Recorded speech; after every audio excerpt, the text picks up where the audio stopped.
your role and invites them to apply, so you get brilliant candidates fast. Try ZipRecruiter for free at ZipRecruiter.com/free. That's ZipRecruiter.com/free. Hello, I'm a unicorn. Yes, one of those. Everyone's trying to find me, but most can't, unless they're ZipRecruiter. If you've hired before, you understand it's quite hard to find a unicorn. You know, someone who's perfect for your role, but somehow ZipRecruiter manages to do it fast. Talk about magical. And right now, you can go to ZipRecruiter.com/free to try it for free. ZipRecruiter's technology finds candidates with the right experience, like me, and actively invites them to apply to your job. ZipRecruiter knows you want more than just great resumes. You want brilliant people who can help your business shine. That's why they make hiring these people easy. But I'm just a majestic unicorn. Don't take my word for it. Listen to him. See why 4 out of 5 employers who post on ZipRecruiter get a quality candidate within the first day. Right now, you can try ZipRecruiter for free. That's right, free at ZipRecruiter.com/free. That's ZipRecruiter.com/free. ZipRecruiter.com/free. Identity thieves love tax forms with personal info needed to steal your identity. That's why LifeLock helps protect, monitor, and restore your identity. No one can monitor all transactions at all businesses, but you can save up to 25% off your first year at LifeLock.com. Promo code RISK. 7:07.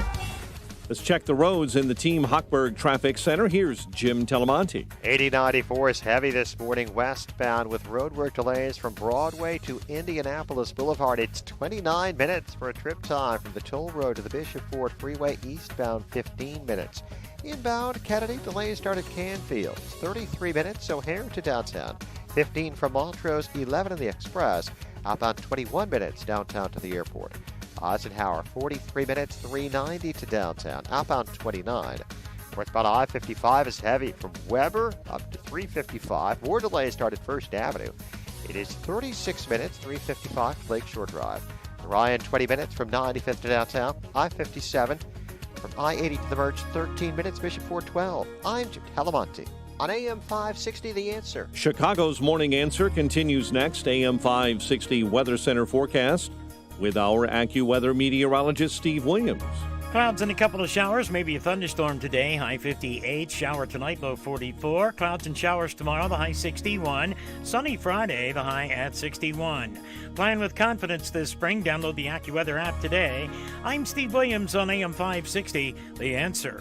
We've had light rain showers across the area this morning, 47 at O'Hare. Next news, 7:30. Chicago's Morning Answer with Dan and Amy continues next on AM 560, The Answer. From the Matrix Home Solutions Studios, this is Chicago's Morning Answer on AM 560, The Answer. Listen to AM 560, The Answer, online at 560theanswer.com, on the AM 560 mobile app, and your Alexa-powered smart speaker, on TuneIn, iHeart, and radio.com. This is Chicago's Morning Answer with Dan Proft and Amy Jacobson on AM 560, The Answer.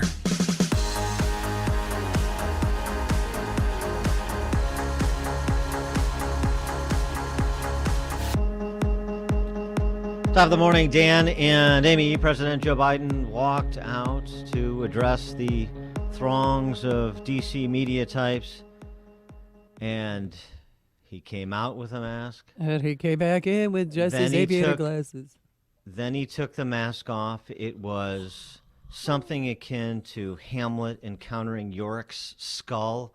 It was so Shakespearean in its import, and he said this. Starting today, if you're fully vaccinated and you're outdoors, you need, and not in a big crowd, you no longer need to wear a mask. Thank you, Jesus. I want to be absolutely clear. If you're in a crowd, like a stadium or at a conference or a concert, you still need to wear a mask, even if you're outside. Thank you, Master, for setting me free. I was already not wearing a mask outside because I'm not an idiot. And the other message that was sent was go get vaccinated, especially you youngsters. For those who haven't gotten their vaccination yet, especially if you're younger or think you don't need it, this is another great reason to go get vaccinated. Now. Yeah. By Did the it way, convince you, Dan? in Hamlet, you know his fascination with Yorick Skell. Hamlet's, you know what that represented. It represented Hamlet's ever deepening existentialism in the wake of his father's death. And I think that what we're seeing is a deepening of Joe Biden's nihilism in the wake of the end of the pandemic, which is upon us. But that's just my Shakespearean interpretation, trying to metaphorize it with pandemic policy. Just, I don't know, to keep my interest, perhaps. Yeah. For more on the topic, we're pleased to be joined by Noah Rothman, our friend from Commentary Magazine. He is also the author of the book Unjust, Social Justice, and the Unmaking of America, associate editor for Commentary, I should mention. Noah, thanks for being with us again. Appreciate it. My pleasure. Thank you. Science driving this decision, the science that we were fairly familiar with about 10, 11 months ago? I mean, I kind of doubt it. Our COVID policies haven't really been dictated by the capital T, capital S science for quite some time. Over the weekend, Dr. Anthony Fauci, who has generally advised against intuition, intuiting your way through these situations using common sense, appealed, in fact, to common sense. Explicitly said, listen, you know, the science, we don't have a lot of data around this, but common sense suggests that you don't have to be vaccinated or you don't have to wear a mask if you're vaccinated and you're outside. And lo and behold, the president followed up 48 hours later after, you know, a deluge of elite opinion around this. New York Times, The Atlantic, Slate, all of them saying, listen, what's with these outdoor mask mandates? It doesn't make a whole lot of sense. And then all of a sudden the clouds parted and we're bestowed with permission to do what everybody's already been doing. The CDC guidelines that came out yesterday are functionally indistinct for people who are masked or unmasked. Just go to a restaurant. Everybody around that table is unmasked, of course, because they're eating. Do you really think they're all vaccinated? Do you think everybody at that table is related to each other? I mean, if you do, you're a very credulous person. This is sort of the precautionary paradox, right, which our colleague Jim Meggs writes about in the magazine. You're making this condition to pursue maximum safety is, in fact, making us less safe because it's creating a dissuasion. It's dissuading people from getting vaccinated because there are no incentives to do so. Right. Therefore, creating the conditions that will perpetuate the very conditions that they're trying to mitigate against. It doesn't make a lot of sense unless you're just really terrified of being proven wrong in the event that there's some sort of a resurgence, right, which is possible, but a minimum risk. And in mitigating against that minimum risk, they're inviting a much more serious present threat. And there's not much difference between, you know, if you're masked or vaccinated or not vaccinated. The rules are pretty much the same. If you're outdoors, you can bike, run, do whatever you want without a mask on. And that people were already doing that. I mean, this guidance echoes what Americans, you know, already do. But what's next? What's the next thing to roll back? Because this is, you know, these erroneous guidances that they had in place or in the first place, they're slowly rolling them back until what? We're unmasked indoors? Well, I mean, possibly. And I think that should be the guidance that we should be getting. Vaccinated people should be allowed the freedom to be unmasked everywhere, with the exception of really crowded settings like people literally on top of you, which is hard to envision, right? Because one of the contradictions in these guidelines is that, listen, if you're at a sporting stadium event, right, it's outside, but it's really crowded and packed, and you got to wear a mask. But most of these stadiums, with the exception of a few places like Texas, already circumscribe attendance to the tune of maximum allowed attendance is something like 20, 30%, so they're not going to be crowded. Right. And nevertheless, this is the guidance that you have to adhere to in these not crowded settings, which they call crowded, but they're not crowded because of mitigation efforts. It's enough to drive you crazy to the point where I think people are going to start tuning this sort of thing out. I mean, this sort of maximum absolutism is enough to make people who are already on the margins of listening to authority figures anyway just simply throw their hands up and say, listen, I'm going to navigate this as best I possibly can. Yeah, I think that's where most people are at.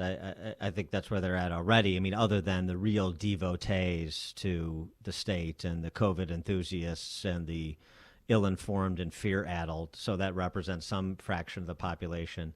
But there have been so many contradictory statements made by CDC, including St. Fauci, over the last year. The science upon which, as you, I think, accurately described the timeline, all of a sudden everybody wakes up one day and figures, hey, what's with these masks outside? This is kind of silly. Scott Gottlieb, Dr. Scott Gottlieb, writing in the Wall Street Journal over the weekend, he's late to the dance too, by the way, so I'm not holding him up as an example. But the studies he's citing about transmission outside are 6 and 8 months old. But we're so attuned to the science and data. No, we're not. Yeah, and there's just a paucity of data around this sort of thing. So we really do have to rely on common sense, on individual intuition, and individual risk aversion. Because that's, first of all, that's something that you're already used to in your day-to-day life. You understand that when you go swimming, when you eat shellfish, when you take a bath, you're assuming a certain level of risk. You just understand that you can absorb that risk, and most likely you're going to get through it okay. That's at the stage that we're getting very close to when it comes to the prevalence of this virus for people who are vaccinated. If you're unvaccinated, it's a very different story. But we also have to accept the fact, and I don't think we have, that there's going to be a substantial portion of the adult population that will never be vaccinated. Yep. There's nothing you can do to reach them. They are recalcitrant, they have medical issues, they have religious objections, whatever it is. There's going to be a portion of the population that will prevent us from reaching universal adult immunization. We have to accept that, because once we do, then we can begin to talk about an arbitrary threshold at which point we can declare the pandemic locally over. And if you need an off-ramp, the United Kingdom has that off-ramp. Right now in the UK, vaccination is around 30-40% of the population, but the herd immunity threshold appears to be kicking in because the rate of deaths and hospitalizations is so low. It's approximating what you get from a general flu outbreak or a pneumonia outbreak, which is normal, which we should accept as normal. And it would be an arbitrary way to say, look, the pandemic's over. It's not based on data. But it is an off-ramp, and it's one I think we're going to have to eventually take, because the alternative is to do this in perpetuity. But Dr. Walensky said that yesterday. She was on with Lester Holt. She said hospitalizations are down, death rates are low, lower than they were in the summer. So why we should be on that off-ramp? Yeah, Dr. Walensky has a very bad habit of saying things she believes to be true. Yeah. She's unfortunately quite honest, and it's gotten her in a lot of trouble. She said things like, teachers don't have to be vaccinated, and then she's gotten the universe has come down around her shoulders, and she's had to backtrack. She's talked about herd immunity thresholds that doesn't comport with what the Biden administration's political goals are, and she's had to backtrack. I don't think this is going to be any different. I think we're probably going to get something like a qualified backtracking of what we understand to be common sense. God bless her for speaking, out of turn, because she's saying things that people who follow this for a living know to be true, believe to be true. It's politically inconvenient to say as much. But before we let you go, John Kerry denies that he told the Iranian foreign minister about Israeli attacks in Syria. What's your handle on John Kerry's exposure here, and what should be done to pursue this story? It's interesting that you use the word exposure, because that's what it is. In the event that these were classified American national security secrets provided to us by our ally in Israel, it would be a criminal violation to divulge that to anyone, to the press, much less an adversary of the United States like the Iranian foreign minister. I have to believe that Javad Zarif wasn't making it up when he was apparently rather surprised by this information. Maybe he was feigning surprise, maybe not. But the bottom line is it was extremely irresponsible, and there should be consequences for it. I doubt we'll see them, but there should be. Noah Rothman, Associate Editor for Commentary Magazine, author of Unjust, Social Justice and the Unmaking of America. Thanks as always, Noah. Appreciate it. Thank you. And he joined us on our turnkey.pro answer line. Connect with Dan and Amy using the AM560 mobile app. Download it today at 560theanswer.com/mobile. Balance of Nature's fruits and vegetables in a capsule, changing the world one life at a time. I feel more energy. I remember that I would only mow the lawn like the front one day and the back the next day because I was too tired. Now I mow the front and the back and I recover quickly. I recover more quickly than I ever had before. I used to be like really tired and I relied more on coffee. Now I very rarely drink coffee. I'm not sleepy like I used to be, and then when I would drink the coffee, I would have like that afternoon crash. I don't have that need for a nap in the middle of the day when I take my Balance of Nature. Get a wide variety of all your daily recommended servings of whole fruits and vegetables without having to leave your home. Right now, Balance of Nature is offering free shipping and 35% off on any new preferred order. Call 1-800-2468-751 or go to balanceofnature.com and use discount code Chicago. Hi, it's Sean Thompson here. Let me tell you about my good friends at Matrix Home Solutions. They're a brand new sponsor to my show.